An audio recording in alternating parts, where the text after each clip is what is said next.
Девамоджа Серджина айрете қалдырған украин кинематографы оз yoluna адесідан башлады. Бірінші фильмлерні мұнда да 1907 сенеде шығармаға башладылар. Бірінші жан ве граждан жеңклері вақтында мұнда бұтын Русияның кино шығармалары ве йылдызлары топланды. Олардың арасында белді киноактриса Вера Холодная еді. О 20 асырының экран қыралчысы деп сайлайды.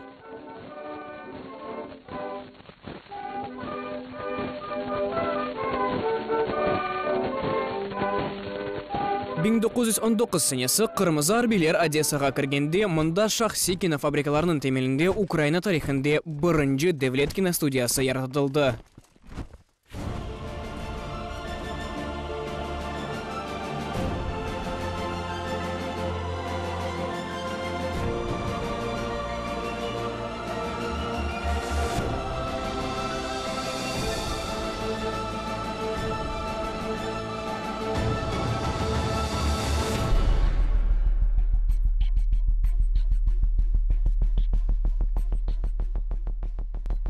Баштан Одесса киностудиясы 41-ші Қызыл Ордының киносекциясы деп адландырылайды. О агитфильмлер ве арби мевзуға киноленталар шығарайды. Киностудияның ең муфафақиетлі вақыты 1922 сенесі бұтын Украина ве фото кинореберлігінің теркімінде кірген еді. Тобто аналог сьогоднішнього Держкіно. О бүгінгі Госкиноның мұқайсесі еді. Ама анда Девлет паралары жоқ еді. Оларға Мария Андреева, Белле, актриса ярдым еді. Максим Горкинның досты. О Берлинде бір топ алман фильмлеріні сатын алып, бірісіні бір кереден Русияге саттылар. Украинада уақыт медени мұқтариет еді. Болелекнен башланғыч капитал яратылды. І таким чином було створено стартап. Олар студиялар құрайдылер, кинофабрика дейділер о вақыт. Ве 1930 сенегеже бұт ешкелет 8 ел ішінде yüksek ерішмелерге етті. Олар фильмлер шығарайдылер, оларны малеви дестеклейділер ве қол тұтайдылер. Эм элитар, эм джеми серджілер ішінде. Елітарних, сьогодні б сказали, артхаузного, так і такого масового, на масового глядача орієнтовано. Словом, це була така комплексна програма. Бұтын Украина фото ве кино реберлігі Одесса киностудиянен чоқ белі актерларына, режиссерларына, языжы вересамларына ежбірлікке желбетті, юрт дышындан мутихасызларына да. Були запрошені з Німеччини. Алманиядан Генрих Вайзенгерцнен реберлікте істидатлы ресам тақымы давет етілді. Фахівцем Гайнрихом Вайзенгерцем. Бұ Марио Гольц ве Йосиф Рона операторлар. Алман ве турки режиссер Мухсин Бейде Одессада пейда олды. В Одесі. Бұ ең белі шақыслар. Фігури це оператори Маріус Голд. Бұ Марио Гольц ве Йосиф Рона операторлар. Рона пек емиетлі инсан еді. О ұлы ресам дегіл еді. Ама Голливудта бір қач ел іш тәжірибесі бар еді. О эм режиссер, эм оператор еді. І режисером, і оператором. Одессаға әрерін өзіні экран санатында сынап бақмаға үшін әрбаплар келейді. Найбільший, мабуть, що внесок в роботу Одеської. Одесса киностудияның инкешафына ең бұйық исені Русия кинематографияның белі әрбабы Петр Чардынин қошты. Петро Чардынин. О тарихи фильмлер шығарма еді, амма о бірінші девамлы шығарылажақ фильмлерінің услюбінде шығармаға огренген режиссер еді. Айны Чардынин бұтын студияның ішчілерінің оз незареті алтына алды. Бұл кинематографыны ойын кібі аңлаған сады инсанлар еді. Саме Чардынин. Іч бір тертіп йоқ еді. Як тепер кажуть на жаргоні, строїть. Бірде-бір системалы іш ақында білгі йоқ еді. Чардынин ем санаи, ем техніки йолбашчы олды. Не більше, не було жодного порядку. Не було ніякого уявлення про якусь системну роботу. Чардынин, будучи художнім керівником студії, фактично став її керівником і технічним. Якын заманда Одесса киностудияның темелінде оның ішчілерінің іштірағынен кинематографистлеріні азырлаған кинотехникум яратыла. Бұтын Украина фото ве кино реберлігінің ислиатлы адамы бұл мудир еріне Павел Нечесіні алмасы. О өз большевик статусына бақмадан яшларның урметini казанып болды.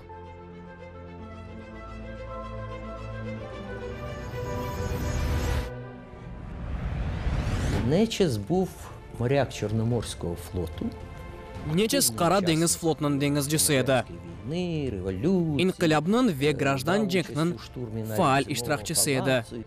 Фігура була надзвичайно колоритна. Він Пек мерақлы шахыс еді. О студияда чуплақ тенге келген uzun тері пальтода кірді. Четінде балабан матрос бағламасы асылы еді. Поява Нечеса стала... Нечесінің пейда олығы темелі деңішмелер кірсетті. Цей абсолютно простий О пек садде деңізші еді. Халықтан бір инсан ве ақыл ферасетлі еді. Розвинений здоровий глузд.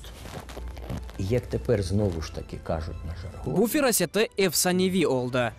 ця чуйка Ве Одесса киностудиясына истидатлы адамларнен толмаға ярдым етті. студії обзавестися значною кількістю талановитих людей, які хоча б Олар ісе оз мойым ісесіні қоштылар. яких уявити її сьогодні неможливо. Павел Нечесны Александр Давженканың «Оги бабасы» деп саялар. О оз вақыт Вася Реформатор ве Ягодка любви адлы фильмлеріні чықарды. О сценарийлардан фильм чықармақ істеді. Ама кинематография тәселіні алмаған ве техниканен оғырашмаға білмеген. Соң Давженка Одесселерден құтылмайды. Нетижеде Нечес кірішті. Нечес геніально зрозумів просту річ. Він Нечес бір саде шейні аңлады. Сашко. О Давженканы озына чағырды ведеді. Сценарій. Саша, сценарийлер язма. Сен олмайжақ сценаристсің. Режиссурада озыңысына бақ. Ну як же не Анда да бежірамасаң, біз сенен сағылышлашырық. Ве белли Звенигора адлы фильмні башлатты. Ту славетну Звенигору. Мында да ақылы етті. О оңа Борис Зевелевна берді. Зевелев есе Давженканы не істесе, оны япайды. Давженку все, що він хотів. Звенигора яш режиссерны белли япты ве о вақыттаки Русия кинематографияның мойым шақысларының диққатыны желп етті Сергей Эйзенштейні ве Всеволод Пудовкинні. Це надзвичайно важливо. І говорить про те, Бу пек мойым ве Украин киноиндустриясы насыл құрылғанына костере. вона й була побудована таким О чином, Довженка кебі істидатлы инсанлар қыдырмақ үшін яратылды. для виявлення особливих кінематографічних талантів отаких. Олар чоқ дегіл еділер, ама екене Давженка біле бу тешкілятның ішіні таздықлай еді. Величезної праці, вувку, яку вона провела Бу студияны мутехасыз бір меркез етді. професійним осередком. Бөлеліктен Одесса киностудиясы дүнияға белі олған режиссерны, фиркешінас ве патриотны Давженканы берді. Айны шу заман Украин кинематографында садеже режиссер, оператор ве рейсамлар дегілде актерлар белі олып, йылдызлар кібі белі ола еділер. Олардың арасында Амвросий Максимилианович Бучма. Амвросий Бучма. Амвросий Бучма саде бір театрның актері дегілде Лейс Курбаснен идаре етілген Березилде ойнайды. Амма о театрдан кетті ве 5 елны киноға берді. Оңа да Броник дейділер. Якого всі називали Броник.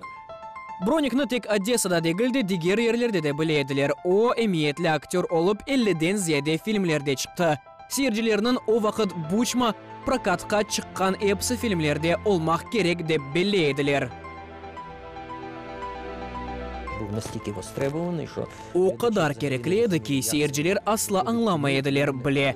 Бучма олмаған кино насыл чықып олыр деп. Юруп сұрайдылер, Бучма не вақыт олачақ. Алыштылар, 50 фильм бұл пек чоқ. Звичайно багато. О вақыт муим тарихи ве ислиатлы ПКП фильмі олды. Ве баталиялы сана олғаны үшін, ве Украин халқы артистінің дебюті үшін дегіл. УНР арби файлерінден бірі Юрко Тютюнік оз-озыны ойнады. Одесса киностудиясы о вақытлары Қара деңіз ялысындаки Голливуд деп адландырылайды.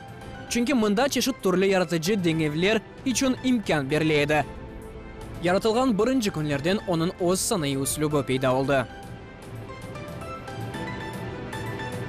Саме тоді вона зародилася, ця школа міфопоетичного кіно, яку іноді називають... Ayni o vaqt efsanevi şiiri kinoning mektebi doğa. Велике значення має... Onu kimerde da şiiri deb adlandırarlar.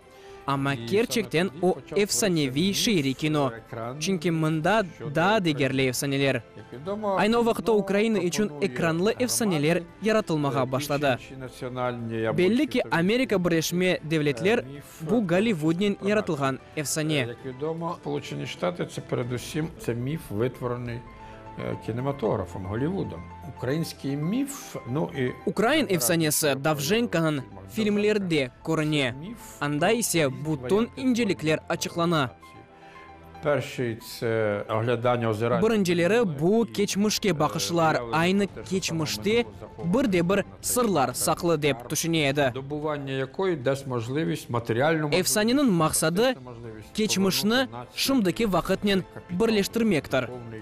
Другий – це виразно і в творчості Кавалерідзе, і в творчості Довженка і інших художників. Міф поєднать минуле, давнє минуле в тому числі, із сучасним і майбутнім. Kinoşunazlarının düşüncelerine göre Ukrayn kinematografı Rusiyadekinden daha az tecavüzcü ideologiyanın singdirilmesizliginden farklılaşa. Aynı bu üslubu diğer memleketlerinin ekranlarında Odessa kinostudiyanın filmlerine imkan berdi. Українські фільми, вони... Ukrayn filmleri çok memleketlerde istep alıngan edi. Ukraziya filmini Almanya, Frankistan filmingde gösteriyediler. Anda ise birde-bir grajdan cenk hakkında aytlaydı ve tecavüzcü üslub hakkında. Odessa kinostudiyanın birinci sesli filmi Kaliyevşina oldu. Rejissor Ivan Kavaleridze edi. O ekranga 1933 senesi çıktı. Butun ideologiya түзетмелерге bakmadan film pek vatanperver kaldı. Іван Петрович був родоначальником історичного. Ivan Petrovich tarihi filminin yaratıcısı edi. Перші роботи були монументальними. Onun birinci filmleri abidevi ve efsanevi edi. Ну і, очевидно, він уславив... Çok kısa Avropalı tenkitçiler Petrovich'ni Davženka gibi şiiri kinonun başlangıcında olğanın hakkında ayta ediler. монументалістом і Belli ki o bizim kinematografını belli etti ve candan, yürekten fikirşinas o'zini deb sayaydi. кадрі. Ama 30 seneleri kinostudiya için pek ağır oldu. Siyasi temizlik ve butun terror işlep çıkarmalarının eksiltülüvüne getirdi.